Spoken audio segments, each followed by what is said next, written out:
বয়স হয়ে গেছে এখনো দাড়ি রাখে নাই, এই কেন দাড়ি রাখো না? বলছে আনস্মার্ট লাগে। বাবা, আপনি দাড়ি রাখলে আনস্মার্ট লাগে, এই কথার ভাক্কা বুঝছেন কোথায় ধাক্কা মারছে? নবীর দাড়ি ছিল, সকল সাহাবীর দাড়ি ছিল, আর আপনি আপনার দাড়ি রাখলে আনস্মার্ট লাগে যদি বলেন, আপনি আপনার নবীকে ক্রিটিসাইজ করার কারণে আপনার ঈমান চলে যেতে পারে, ঠিক না? তুমি নানান অজুহাত খুঁজতে পারো, কিন্তু কখনো বলতে পারো না দাড়ি রাখলে আনস্মার্ট লাগে। অনেকে বলছে হুজুর আমার সামনে বিয়ে, তো যার সাথে বিয়ে ধরছে ওই মেয়ে আবার দাড়ি পছন্দ করে না। যদি তোমার বউ, হবু বউ দাড়ি পছন্দ না করে, ওই মহিলাকে বিয়ে করা জায়েজ নাই। ভালো করে আগে বুঝে নাও, ওই মহিলাকে বিয়ে করা তোমার জায়েজ নাই। ঢাকা বিশ্ববিদ্যালয়ের এক স্যার এক ছেলের একটু ফুকু দাড়ি, তাকে বলছে তোর দাড়ি দেখে তো ছাগল লাগে। কি বলছে? দাড়িকে ছাগল বলে টিটকারি করছে। ওই ছেলে আবার সো স্মার্ট, সে বলছে you are absolutely right sir, আপনি যা বলছেন অ্যাগ্রি, ফুললি অ্যাগ্রি। বলছে বাবারে, আমি চেতানোর জন্য বললাম, এখন তো দেখি সে আবার অ্যাগ্রি বলতেছে, এক তো খেপানো গেল না। বলতেছে স্যার আমার কলিজা নিয়ে আসছেন কিনা কোরআন শোনার জন্য? বসে আছেন কষ্ট করে হইতে, কিন্তু আল্লাহকে সন্তুষ্ট করার জন্য বসছেন কিনা? এইটা যদি হয় কামিয়াব। সুবহানাল্লাহ বলেন। তাহলে আলোচনায় ঢুকবো। সংক্ষিপ্ত সময়ে আপনাদের কাছে নির্ধারিত বিষয়ে একটা কথা বলে আমরা শেষ করব। আমরা বিশাল দীর্ঘ সময় কোনো কথা বলবো না। এই জন্য আজকে আমি চিন্তা করছি আপনাদের কাছে একটু ব্যতিক্রম একটা বিষয়ে আপনাদের কাছে একটু কথা বলতে চাই, একটা বার্তা দিতে চাই। বার্তাটা হচ্ছে, এই দুনিয়াতে আমরা আল্লাহ রাব্বুল আলামিনের প্রিয় হতে চাই, আল্লাহ রাব্বুল আলামিনের কবুলিয়াত চাই, কিন্তু আমাদের জীবনে অপরাধের কোনো শেষ নাই। কথা যদি ঠিক হয় তাহলে আস্তে করে হলেও বলেন ঠিক। তবে যদি কারো স্ত্রী নিষেধ করে থাকেন যে আসার পরে জোরে কথা বলবা না, তাহলে জোরে বলেন না। অনেকের বউ মানা করে। এক রাজার কাছে গেছিল, রাজা বলছিল শোনো, কারা কারা বউয়ের কথা শোনো না, তারা একদিক হও।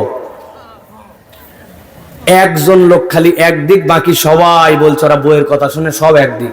রাজা বলছে এতদিন পর একটা বাপের বেটা পাইছি। এই তুমি এত সাহস কোথায় পেলে? বলছে রাজা মশাই, মূল ঘটনা ওইটা না, আমার বউ বাড়ির থেকে বের হওয়ার সময় বলছে সবাই যেদিক যাবে সেদিক তুমি যাবে না। তাহলে শোনা বাকি থাকলো? ওই তো সবচেয়ে বড় কথা শুনছে বউয়ের। এখন আমাদের স্ত্রীরা তো নিশ্চয়ই আমাদেরকে বলে দেয় নাই যে যাই হোক কিন্তু জোরে কথা বলো না, বলছে নাকি ভাই? কারা কারা বিয়ে করেন নাই হাত তোলেন। অবিয়াত কারা? 2 হাত তোলেন। এই বিয়ে করছো? ও বাবা হাত তোলে না যে।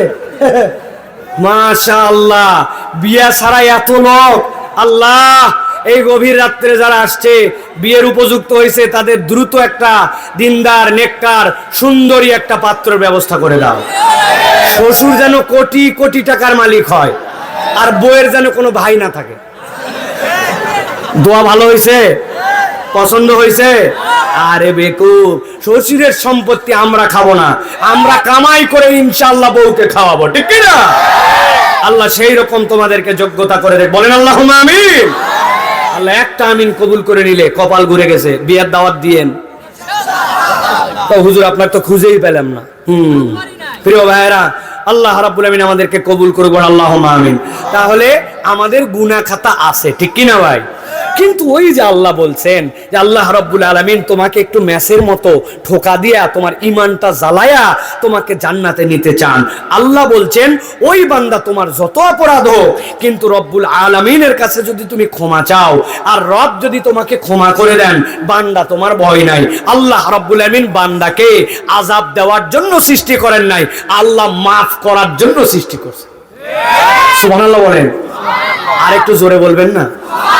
একটু কলিজা থেকে বলা যাবে না? একটু মুখরিত করে বলা যাবে না? আল্লাহ রাব্বুল আমিন কি বলছেন খেয়াল করেন, গভীর মনোযোগের সংক্ষিপ্ত আলোচনা। আল্লাহ বলছেন ইন্নাল মুত্তাকিনা ফি জান্নাতি ওয়া উয়ুন উদখুলুহা বিসালামিন আমিনিন। আল্লাহ বলছেন নিশ্চয় যারা মুত্তাকি হবে। মুত্তাকি মানে কি? এই তরুণ, এই যুবক, দিনের কিছু বুঝ তুমি বাড়িতে নিয়ে যাও। মুত্তাকি রাত দিন শোনো, তাকওয়া রাত দিন শোনো। এটার মানে জানো নাকি? এইটার মানেটা কলিজার মধ্যে গেঁথে নাও। আল্লাহ যা যা দুনিয়াতে নিষেধ করেছেন, মা নাহাল্লাহু আনহু ওয়া নাহান নবী সাল্লাল্লাহু আলাইহি ওয়াসাল্লাম, আল্লাহ এবং তার রাসূল যা যা নিষেধ করেছেন, বান্দা যখন সেখান থেকে দূরে থাকে, ওইটার নাম হচ্ছে বান্দার জিন্দেগিতে তাকওয়ার পথ। এবার একে একে জিজ্ঞাসা করব, আল্লাহ কি মিথ্যা কথা বলতে আদেশ করেছেন না নিষেধ? আল্লাহ কি গীবত করতে বলেছেন না মানা? আল্লাহ কি বাপ মায়ের সাথে বেয়াদবি করতে বলছেন নাকি মানা? এখন আপনি যদি মিথ্যা না বলেন, বাপ মার সাথে বেয়াদবি না করেন, গীবত গিল্লা না করেন, অপরের জমি যদি না ঠেলেন, বোনের সম্পত্তি যদি মারে না খান, আল্লাহ যা জামানা করছেন সেখান থেকে যখন আপনি দূরে থাকেন, আল্লাহ বলছেন ওই বান্দাটা তাকওয়ার পথে। আল্লাহ বলছেন ইন্নাল মুত্তাকিনা ফি জান্নাতি ওয়া উয়ুন উদখুলুহা বিসালামিন আমিনিন।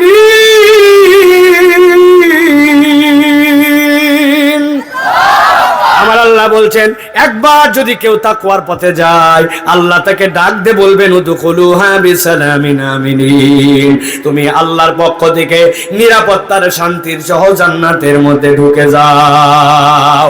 এখন এই জান্নাতে আমি যেতে চাই, জিজ্ঞাসা করতে চাই, ওই জান্নাতে যাওয়ার সময় যদি গুনার পাল্লা ভারী হয়, জান্নাতে কি যাওয়া যাবে? একসাথে বলেন যাবে?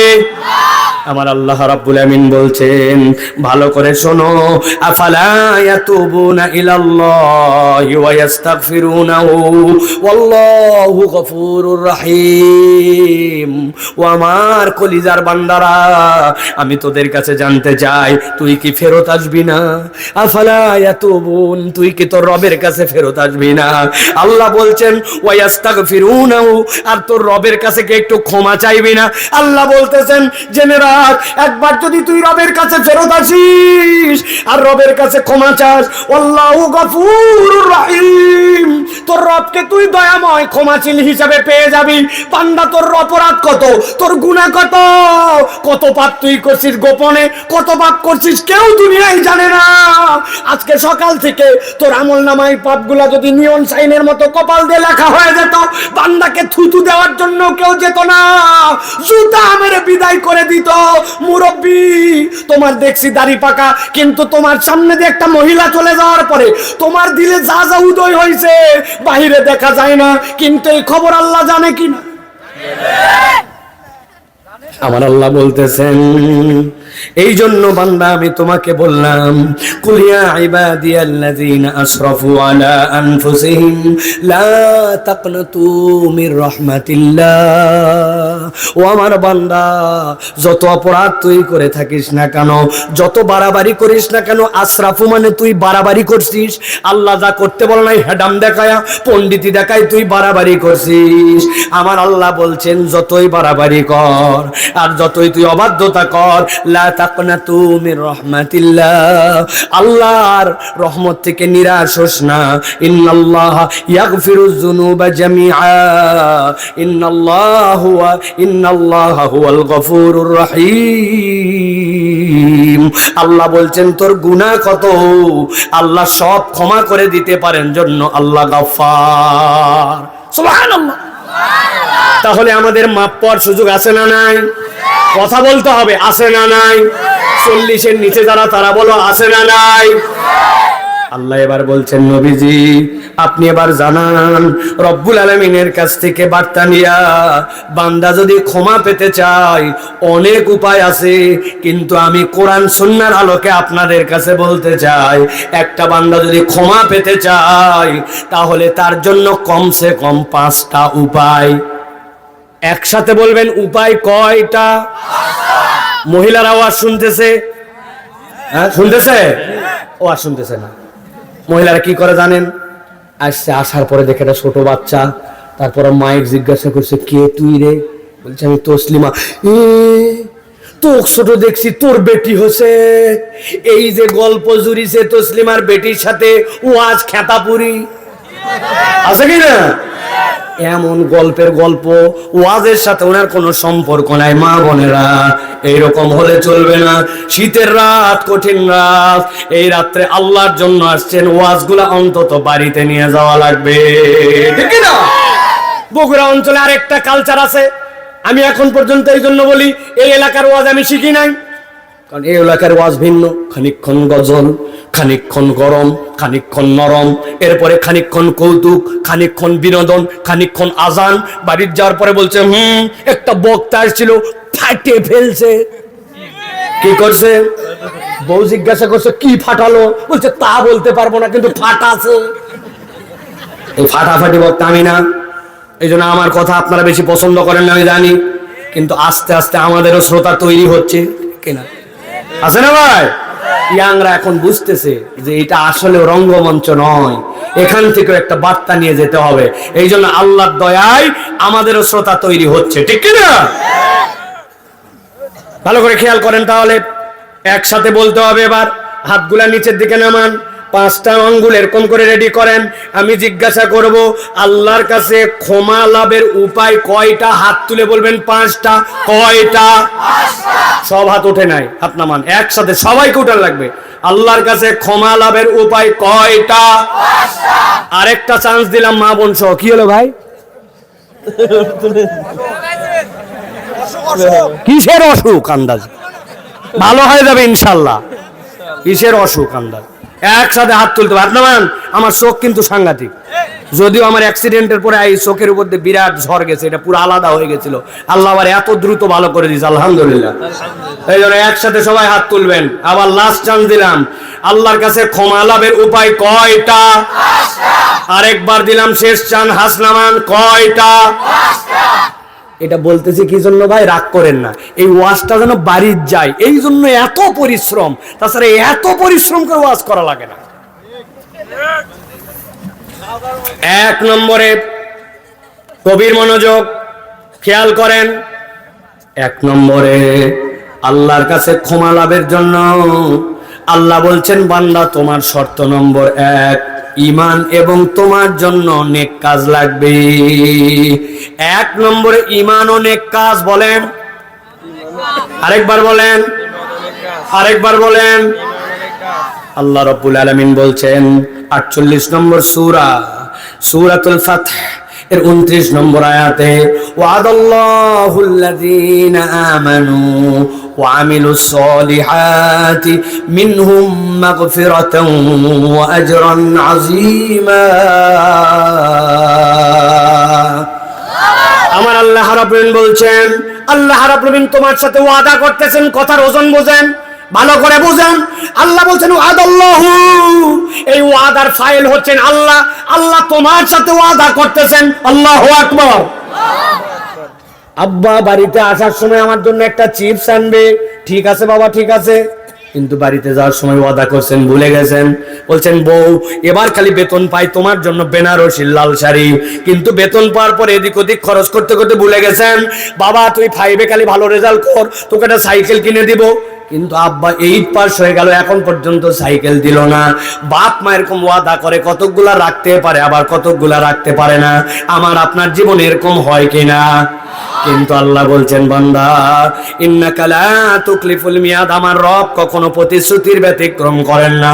ওই আল্লাহ ওয়াদা করছেন, ওয়াদাল্লাহুল্লাযীনা আমানু, যারা ঈমান এনেছে আমি আল্লাহ তাদের সাথে ওয়াদা করলাম, ওয়া আমিলুস সলিহাত, আর সাথে সাথে নেক কাজ যে করে, মিনহুম মাগফিরাতাও ওয়া আজরান আযীমা।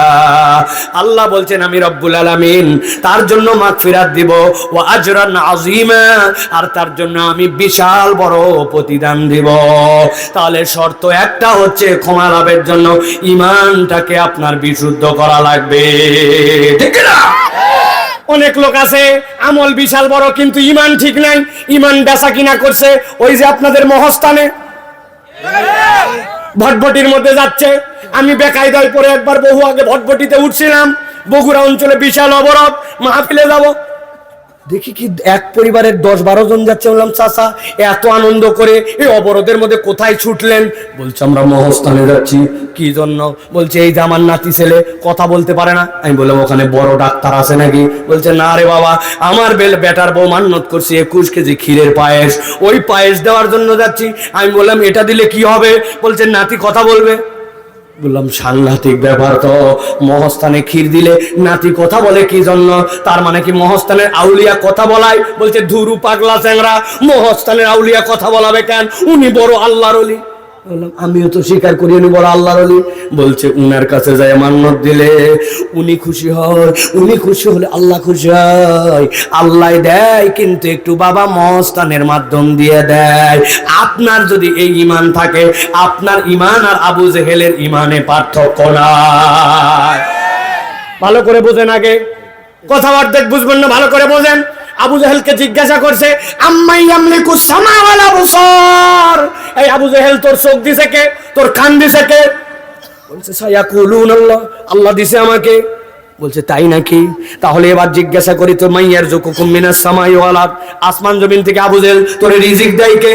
বলছে আল্লাহ দেয়। তো তাহলে লাত উজ্জা মানাত হবলের কাছে যে যাও, কেন তুমি লাতের কাছে যাও, হবলের কাছে যাও, মানাতের? ওহো, ঠেকানোর জন্য জিজ্ঞাসা করছো?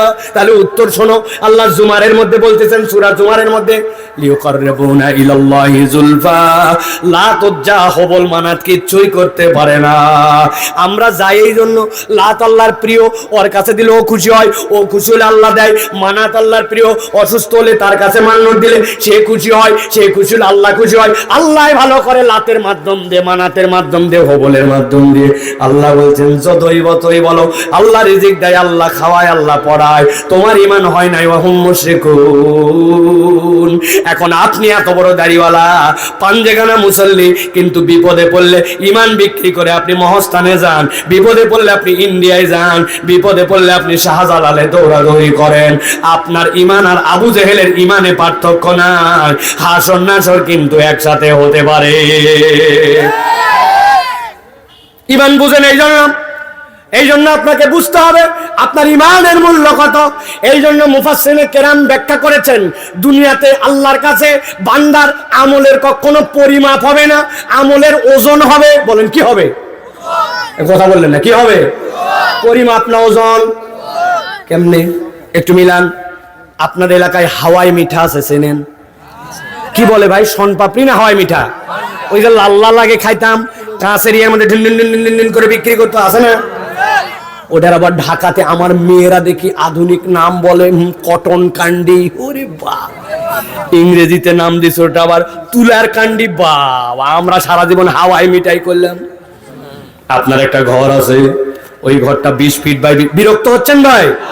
হলে বলে দিয়েন, তাড়াতাড়ি শেষ করে আমি ঢাকা যাবো, বাইসে যাবো। তাহলে তাড়াতাড়ি বলে দিবেন ভাই বিরক্ত ছাড়েন, চলে যাবো। তাহলে এক ঘর ভর্তি হাওয়াই মিঠাই, 20 ফিট বাই 20 ফিট, পুরা ঘরে কোনো জায়গা নাই, হাওয়াই মিঠাই ভরা। একজন বলছে দেখ তো হাওয়াই মিঠাইগুলোর ওজন কিরকম হয়। বলছে আমাকে 20টা মিনিট সময় দিয়ে দেখ। ওই ভিতরে ঢুকে সবগুলো জড়ায় পলটায় ডাবায়া এক পলিথিনের মধ্যে ভরছে, মাপে দেখে 3.5 কেজি। কথা বলেন ঠিক না? তাহলে পরিমাণ অনেক কিন্তু ওজনে নাই। কিন্তু আল্লাহ বলছেন আমল কম হলেও তোমার ওজনটা যেন ভারী হয়। এই জন্য মুহাদ্দিসিনে কেরাম বলছেন আমলে যদি ওজনে ভারী করতে হয় তাহলে আপনার আমলের সাথে 3টা জিনিস লাগবে। কয়টা? জোর হলো না, আর একটু জোরে। 3টা জিনিস লাগবে। 1 নম্বর হচ্ছে বিশুদ্ধ ঈমান। 1 নম্বর কি? বিশুদ্ধ ঈমান। 2 নম্বরে লাগবে ইখলাস। আপনি কার জন্য আমলটা করছেন এইটা আপনাকে ডেডিকেশনটা আল্লাহর জন্য উৎসর্গিত করতে হবে। সবাই আশপাশে উমরা করে ফেললো, আল্লাহ আমাকে কম টাকা দেয়নি, এখন পর্যন্ত উমরার যাবা পারলাম না, লোকে কি বলবে, লোকে কি বলবে জন্য উমরা করছি। সামনে একটু নির্বাচনে দাঁড়ানোর সম্ভাবনা আছে, মেয়র না, তার জন্য কি বলে মেম্বার। এই জন্য একটু আসরের নামাজ 2 মসজিদেই সমান সমান পড়ে। এক জায়গায় 4:45 একটা 4টায় নামাজ কোনোটাই বাদ দেয় নাই। ওটা কি আল্লাহর জন্য না মেম্বার হওয়ার জন্য? দাড়িটা সুন্দর করে একটু রাখছে, এদিক দিয়ে স্টাইল। লোকজন বলছে কি ব্যাপার দাড়ি? বলছে এটা ঈদ উপলক্ষে, এটা দাড়ি না, এটা স্টাইল আছে না। তাহলে কি বোঝা গেল? আপনি আল্লাহর জন্য যদি ইখলাস না থাকে আপনার আমলে, লোক দেখানো যদি হয়, জুম্মার দিনেও মসজিদে আসলু না, এই কথা শোনার বয়ে জুম্মার দিনে একটু মসজিদে যায়, ওটা আল্লাহর জন্য যায় না, দিলের থেকে যায় না, আপনার এই আমল ওজন হবে না। 3 নম্বরে লাগবে ইতাআতুন নববী। ভালো করে এই ছেলেরা, এদিকে টাকায় না, কথা বুঝো, এগুলো ভার কথা, সহজ করে বুঝাচ্ছি জন্য সহজ লাগতেছে। 3 নম্বরে লাগবে আপনার আমলের সাথে ইতাআতুন নবী। নবীর অনুকরণ না থাকলে ওই আমল আল্লাহর কাছে কবুল হবে না, ঠিক কি না? বুঝে বলেন ঠিক কি না? আরেকবার বলেন ঠিক কি না? এতবার এমনি এমনি বলাই নাই, আমার প্রত্যেকটা কথার পিছনে কারণ আছে। বলছি তো অনেক জোরে ঠিক, কিন্তু 2টা উদাহরণ দিয়ে বুঝাবো ঠিকই আসি না ব্যাঠিকে আসি বলবো। আপনাদের এলাকায় জুমার নামাজে মুসল্লি বেশি না ঈদের নামাজে? এবার বলেন তো, আপনার এলাকায় ঈদের নামাজে আজান হয়, একামত? নবীজির সময় লোকজন কম হতো, এই জন্য ওইদিকে আজান লাগতো না। এখন আমাদের বগুড়ায় কত বড় কমিউনিটি, এই জন্য আগামী থেকে এই রোজার ঈদ থেকে আমরা ঈদের দিনে আজান দেব আর একামত দিয়ে নামাজ পড়বো। রাজি? কেন রাজি না? আজান দেওয়া খারাপ নাকি? বলবে হুজুর এগুলো আলগা মারেন না, নবীজির সময় যা ছিল না, আপনি কোত্থেকে আজান একামত ঈদের নামাজ আনলেন? কথা ঠিক কিনা? আচ্ছা ঠিক আছে, এই সাবজেক্ট বাদ দিলাম।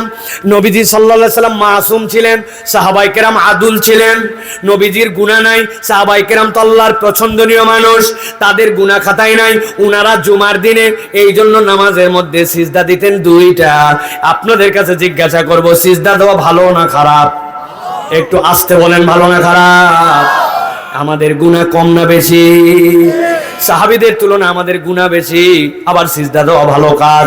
আগামী জুমার থেকে ইনশাআল্লাহ আমরা এক রাকাতে 4টা করে সিজদা দিব, বলেন আল্লাহুম্মা আমিন। দিবেন আপনারা? কেন? সিজদা দেওয়া খারাপ নাকি? দিলে কি হবে? এই চ্যাংড়া পায়রা, সিজদা দেওয়া খারাপ? দিলে কি হবে? না হুজুর, আলগা মারেন না রাত্রে বেলা। নবীজি যা করে নাই আপনি করতে আইছেন, 1 রাকাতে 4 সিজদা মারাতে নামেন, ঠিক না? যেই মানুষ 4 সিজদা দিবে না, রমজানে আজান দিবে না, একামত দিবে না, ওই মানুষই আবার নামাজের পরে ইমাম সাহেব আসসালামু আলাইকুম ওয়া রাহমাতুল্লাহ, আসসালামু আলাইকুম ওয়া রাহমাতুল্লাহ, এই যে একটু মিনমিন মিনমিন করে মারে দিছে, ও বলছে এটা তো নবীজি 23 বছরের জিন্দেগিতে জীবনেও করে নাই। নবীজি দোয়া পড়তেন, তাসবিহ পড়তেন, আজকার পড়তেন, এরপরে দোয়া করতেন, কিন্তু মুসল্লি নিয়ে একসাথে এটা করে নাই। অতএব এটা নবীর তরিকার মধ্যে নাই। আমার তো আমলে ওজন বাড়ানো লাগবে, অতএব এই আমল করব না। কি বললে? এই আমল করবে না? কোথার থেকে ইমাম আসছে এটা? আগের হুজুর বোঝেনি, বড় হুজুর বুঝতো না, তুই না থাকলে ইমামের অভাব নাই, বার কর। কথা বলেন। যেই লোক 4 সিজদা দিবে না, ওই লোক আবার ওই বেদাতের পিছনে কারণ খোঁজে। এইরকম মুসলমান এলাকায় আছে কিনা? কারা কারা আছেন হাত তোলেন। আল্লাহর ওলির বাগান। অনেক মুরব্বী আছে, বলতে সাহস করতেছে না, কিন্তু এখনই ভিতরে ভিতরে বলতেছে এই বক্তা খান শেখে রে, দেখাচ্ছি থাম কালকে ফজরের পর। আছে কিনা? নবীর তরিকা ওনার ভালো লাগে না, আবার মনে করে তার আমল ওজনে বাড়াবে। হিসাবটা এত সোজা নয়। অতএব ঈমান লাগবে, ইখলাস লাগবে, আর আপনার আমলটা ওজনে বাড়ানোর জন্য নবীর পদ্ধতিতে হওয়া লাগবে, ঠিক না? ঠিক বলছে, অনেক বয়স হয়ে গেছে এখনো দাড়ি রাখে নাই। এই কেন দাড়ি রাখো না? বলছে আমি স্মার্ট লাগে। বাবা, আপনি দাড়ি রাখলে আনস্মার্ট লাগে, এই কথার ধাক্কা বুঝছেন কোথায় ধাক্কা মারছে?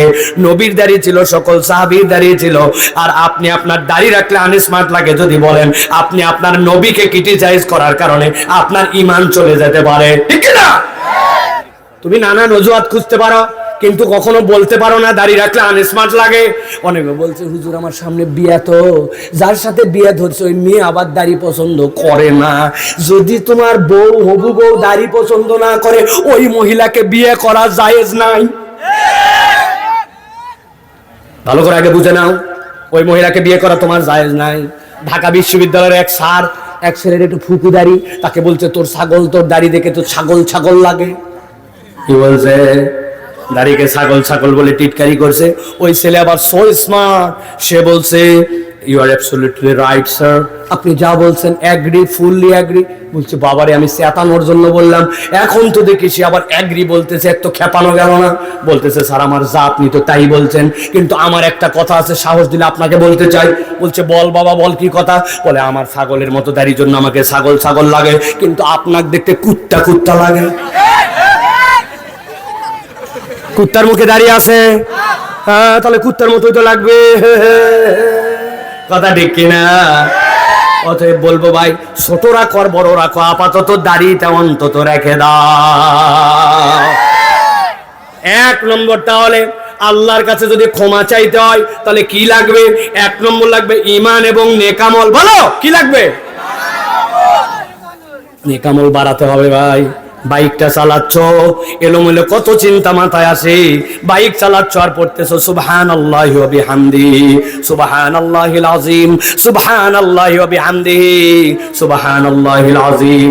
আপনি ধান লাগাচ্ছেন আর পড়তেছেন আস্তাগফিরুল্লাহ, আস্তাগফিরুল্লাহ, আস্তাগফিরুল্লাহ। মুরব্বি বুড়া হয়ে গেছে, কাম নাই কাজ নাই কিচ্ছু নাই, মসজিদে আগে যায়, যে ধপাস করে বসে পড়ে নাই। যাওয়ার পরে প্রথমে তাহিয়াতুল মসজিদ 2 রাকাত, এরপরে তাহিয়াতুল ওযু 2 রাকাত পড়ছে, পরে গল্প করে নাই, কোরআনটা বের করে নিয়ে জানা সূরা গুলাই আবার পড়ে। যে যেভাবে পারছে একটু আমলের দিকে জিন্দেগি বাড়াইছে। আল্লাহ বলছেন যেই ব্যক্তিরা ঈমানের সাথে আমল বাড়ায় আমি রব্বুল আলামিন তাদেরকে ক্ষমা করে দেই। আর আমি রব্বুল আলামিন আমার কাছে কেউ যদি ইস্তেগফার করে আমি সাথে সাথে তাকে 3টা বোনাস দেই। বাড়ির যায় বলেন সুবহানাল্লাহ। আগামী কালকে সকালে আপনি করছেন আল্লাহর কাছে ইস্তেগফার, আল্লাহ বলছেন 1 নম্বর তোকে বোনাস দিব, কঠিন তোর অবস্থা থেকে উদ্ধার করে দিব, তোর জীবনের দুশ্চিন্তা দূর করে দিব, তোর রিজিকের টানাটানি দূর করে দিব। আমার কঠিন বিপদ নাই, আমার জীবনে দুশ্চিন্তা নাই, আমার জীবনে রিজিকের টানাটানি নাই, আমার থেকে বড় ভিআইপি কোনো ব্যক্তি আছে নাকি? আল্লাহ বলছেন তুমি ইস্তেগফার যদি করো আল্লাহর কাছে রব তোমাকে এই নিয়ামত দিয়ে দিবেন। এবার তাহলে একসাথে বলেন আল্লাহর কাছে ক্ষমা লাভের উপায় কয়টা?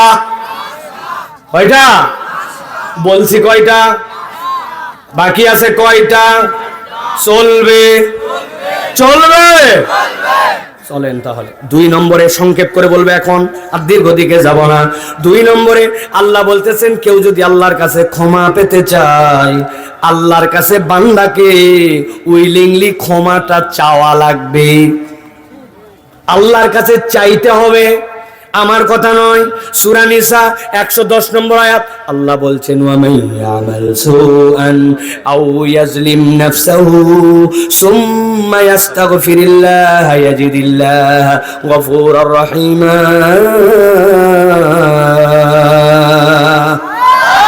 আল্লাহ বলছেন যদি কেউ দুনিয়ার বুকে কোনো ভুল করে আও ইয়াজলিম নাফসাহু অথবা সে তার নফসের উপরে জুলুম করেছে, সুম্মা ইয়াস্তাগফিরুল্লাহ অথবা আল্লাহর কাছে তওবা করেছে, ইয়াজিদিল্লাহ গফুরার রহিমা সে তার রবকে মহান ক্ষমাশীল দয়াবান হিসাবে পেয়ে যাবে। তার মানে বোঝা যায় আল্লাহর কাছে আপনাকে সরি বলা লাগবে, ঠিক না? আল্লাহর কাছে আপনাকে সরি বলতে হবে, কিন্তু আমাদের সরিও তো অনেক সময় বেয়াদবি। কি বল হুজুর, সরি আবার কেমনে বেয়াদবি হয়? আল্লাহর কাছে আপনি চাচ্ছেন, আপনার কতটুকু আদব লাগবে? আপনার কোনো আদব নাই। আল্লাহ তুই আমার বাপ আমার গুনাহ খাতা মাফ করে দে, আল্লাহ তুই আমার ভালো করে দে,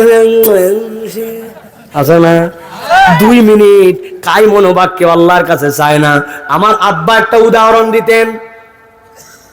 এক লোক নাকি দুধ বিক্রি করে, কান্দে করে ভারের মধ্যে নিয়ে আসে বালতিতে করে, বসে আবার কালভাটের উপরে, 2 দিক থেকে মাটির রাস্তা উঠে কালভাট, সাথে একটু জায়গা আছে, ওই জায়গায় বসে। আল্লাহর কি কামে এক ব্যাগ কলা খায় শোঁসা ফেলে গেছে। আরেকজন শার্ট প্যান্ট পরা ভদ্রলোক দিক দিয়ে যাওয়ার সময় কলার শোঁসাতে অ্যাক্সিডেন্ট করছে। পরবিতে পর লাত্তি লাগছে ওই বালতিতে, দুধ গেছে উল্টায়া। যেই না দুধ উল্টায় এসে ওরও তো মাজায় লাগছে, ও মাজা টান টান করে সোজা করে উঠে দুধালাকে বলছে সরি। কি বলছে? দুধালার বোঝে নাই সরি, দুধালার তো মেজাজ গরম ওর চালান নাই। দুধালার রাগে মাগে এখন ওরে বলতেছে, এই ব্যাককল সরবুই তো সর, আর একটু আগে সরলু না কা? বুঝে থাকলে বলেন তো, ওই কি বলছে? সরি। ওই বলছে সরি, কিন্তু দুধালা মনে করছে ওই বোধহয় লাত্তি মারে, এখন বলতেছে সরি। বলছে সরবুই তো সর, আর একটু আগে সরলু না কা? তাহলে তো দুধ উল্টায় না। আমাদের অনেক সময় আল্লাহর সাথে সরি বলাটা এই শরীর মতো বেয়াদব মার্কা। আল্লাহর কাছে কাই মনোবাক্যে ক্ষমা চাইতে হয়, এইটার মতো সময় আমাদের হাতে নাই। হাত তোলেন একজন, আপনাকে আমি কপালে চুমা দিয়ে যাব যে এই সপ্তাহ পুরাটা বললাম 8 দিনের মধ্যে টানা 15 মিনিট অনবরত হাত তুলে আল্লাহর কাছে দোয়া করছি। তোলেন, তোলেন। আমার আল্লাহর কাছে আমার জীবনে ক্ষমা চাওয়ার জন্য 15 মিনিট হাতে মিলে না। অনেকে আবার আপসেট হয়ে গেছে এই কথা শুনে যে হুজুর আল্লাহর কাছে বলার মতো তো 15 মিনিটের সাবজেক্টই নেই। কি বলবো? কিন্তু আমি একটু ধরাই দেই, আপনার বগুড়া অঞ্চলের সিএনজি আলা, বগুড়া অঞ্চলের বাসের হেল্পার, বগুড়া অঞ্চলের মাটি কাটালোক, বগুড়া অঞ্চলের পশ্চিমা, বগুড়া অঞ্চলের দোকানদার, মুদিখানার দোকানদারের কর্মচারী, তাদের জন্য কোনোদিন দোয়া করছেন?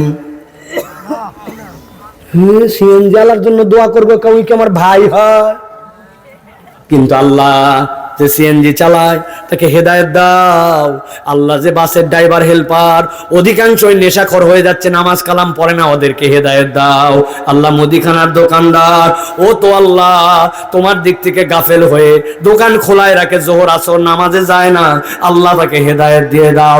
আমার এলাকার তরুণদেরকে হেদায়েত দাও, মুরব্বীদেরকে হেদায়েত দাও। মাঠের মধ্যে কাজ করে কত মানুষ আল্লাহর দেওয়া রিজিক গুলা কেটে কেটে ঘরে তোলে, কিন্তু নামাজ পড়ে না।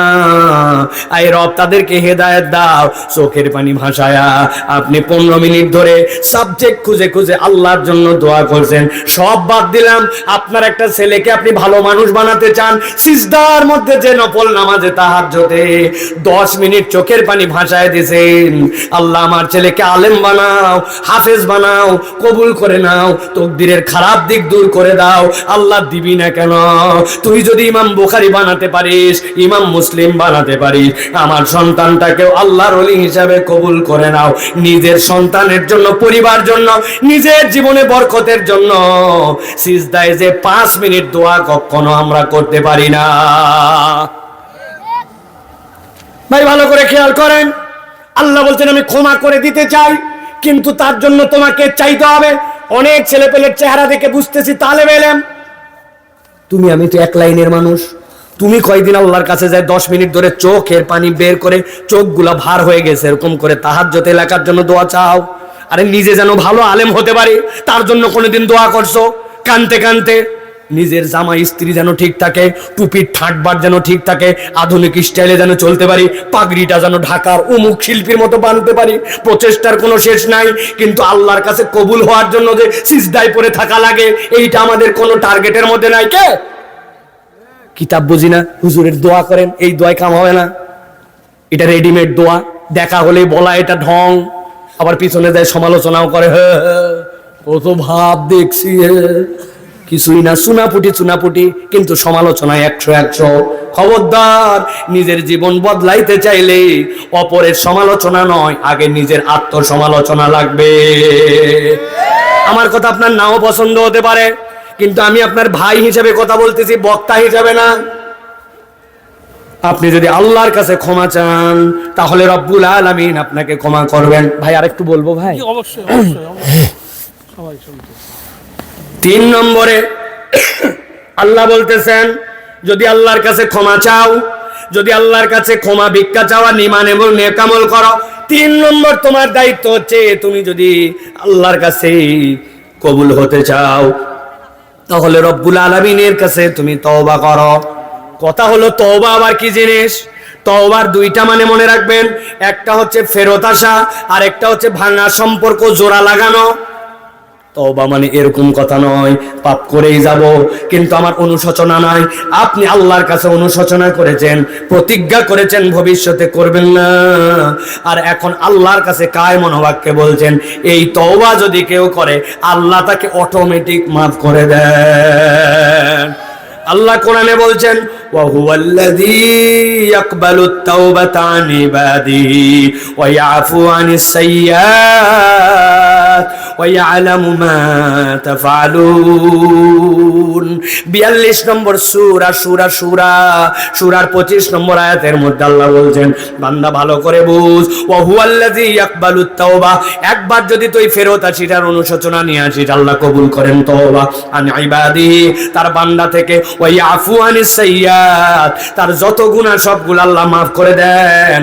আর আল্লাহ একটা কঠিন কথা বলছেন ওয়া ইয়ালামু মা তাফআলুন, আর তুমি যা করো যা করেছিলে সবগুলার খবর কিন্তু আল্লাহ জানে। খবর কে জানে? আল্লাহ জানে। আপনি ছোটবেলায় কার বড়ই খাই ফেলছেন কিন্তু আপনি জানেন না যে বড়ই খাইছেন কি খান নাই, ভুলেও গেছেন, কিন্তু আল্লাহর কাছে অবৈধ গাছে ঢেল দিয়া ওই বড়ই খাওয়ার হিসাব আল্লাহর কাছে আছে, ঠিক না প্রিয় ভাইরা? অতএব এটা গেল 3 নম্বর, যে আপনাকে ক্ষমা চাইতে হলে, ক্ষমা পাইতে হলে আল্লাহর কাছে হৃদয় থেকে তওবা করতে হবে। সুবহানাল্লাহ বলেন। একটা আমার কাছে নোটিশ আসছে, যেই কাজ আমি করি না কিন্তু আজকে একটু করতে হবে, সেটা হচ্ছে যে এই কালেকশন একটুখানি আপনাদের সহযোগিতা, আমাদের এখানে একটা প্রতিষ্ঠান হচ্ছে, আপনারা জানেন এই